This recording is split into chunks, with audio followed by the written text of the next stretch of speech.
করবেন?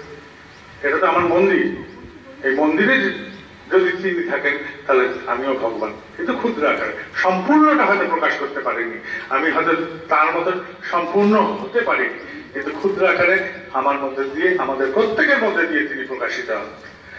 আমরা পরবর্তী যে কনফারেন্স, তাতে যেন বিপুল করে দীক্ষা দিয়ে ফিরতে পারি। এবার ত্রিপুরায় 1 লাখের উপর দীক্ষা হয়েছে, 1 লাখের উপর, 1,12,000। আচার্যদের বলেছিলেন 1 লাখ দীক্ষা দিয়ে আসবে, 116 জন মাত্র ঋত্বিক, তার মধ্যে অসুস্থ বেড রিডেন ঋত্বিক আছেন অনেক, যারা চলতে পারেন না, তারা মিলে এই অসাধ্য সাধন করেছেন। অ্যাভারেজে যদি ধরা যায় 950-এর উপরে প্রত্যেকটা ঋত্বিক অ্যাভারেজে দীক্ষা দিয়েছেন সেখানে। প্রত্যেকটা ব্যক্তি, প্রত্যেকটা মানুষ, প্রত্যেকটা মা, প্রত্যেকটা বাচ্চা সবাই বেরিয়ে পড়েছে রাস্তায়, সবাই। কোথাও কাউকে বলতে হয়নি যে যাজন করে লোক নিয়ে আসো, তারা ধরে ধরে যাজন করছেন। ঋত্বিকরা ছুটে হয়রান হয়ে যাচ্ছে, জায়গায় জায়গায় পৌঁছাতে পারছে না, দৌড় করিয়ে ছেড়ে দিয়েছে সমস্ত ঋত্বিকদের, কর্মীদের, সবাইকে। কি না, আচার্যদেব বলেছেন 1 লাখ দীক্ষা। এই যে একটা কথায় একটা দেশ জেগে এরকম করে একটা কার্যক্রম করলো, এটাই হচ্ছে আশীর্বাদের উপায়। তারা সবাই বসে থাকতে পারতো ঘরে, সবাই আরাম করতে পারতো, প্রত্যেকেরই আরাম আছে, প্রত্যেকেরই শরীর বলে একটা জিনিস আছে যেটা চাই যে একটু সুখে থাকি, একটু ঘরে থাকি, আজকে একটু ভালো খেলাম, একটু শুয়ে নিই, তারপর বেরোবো, এরকম সবারই হতে পারে। কিন্তু তারা এই 3.5 মাস ধরে উদয়াস্ত পরিশ্রম করেছেন। যাজনটা যখন সার্বিকভাবে দেশময় এরকম করে গজিয়ে ওঠে, তখন এরকম গণদীক্ষা হতে পারে। গণদীক্ষা নিয়ে কালকে কথা হচ্ছিল।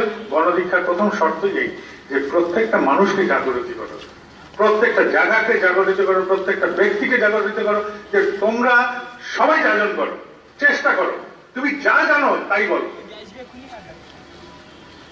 একটি গণ্যমূর্খ ঝাড়ু দিচ্ছে, আশ্রমে এসেছেন মহাপণ্ডিত, সে জিজ্ঞেস করে ঠাকুর সম্বন্ধে কিছু বলো তো, পাপ নাই, ঠাকুর ব্যভিচারী মানুষ।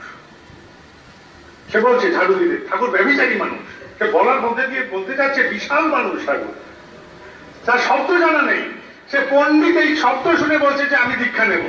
এর মধ্যে যদি এত প্রাণ থাকে, এই মূর্খ যদি এইভাবে এই শব্দ না জেনে কিছু একটা বলতে চেষ্টা করে ঠাকুর সম্বন্ধে, তাহলে ঠাকুর নিশ্চয়ই মহাপুরুষ। আমাদের ডাক্তার বিশ্বরঞ্জন চৌধুরী মারা গেছেন, ঠাকুরের ঋত্বিক ছিলেন, ক্যান্সারে মারা গেছেন। আমাদের এখানে উপস্থিত সদাপ্রিয় বোসদার বসে আছেন, তিনি একটা খবর বলছিলেন যে মৃত্যুশয্যায় তার পাশেই আছে, যে কথাটা বেরোলো সেটা তাকে রামকৃষ্ণ মিশনের একটা দুঃখ দিতে, তারও ক্যান্সার বেরোলো। দামি ক্যান্সার পাশাপাশি পড়ে আছেন, যে যাচ্ছে বিশুদা প্রাণ বলে তাকে ঠাকুরের কথা বলে যাচ্ছে। দিনে দিনে তার প্রাণ শক্তি ক্ষয় হয়ে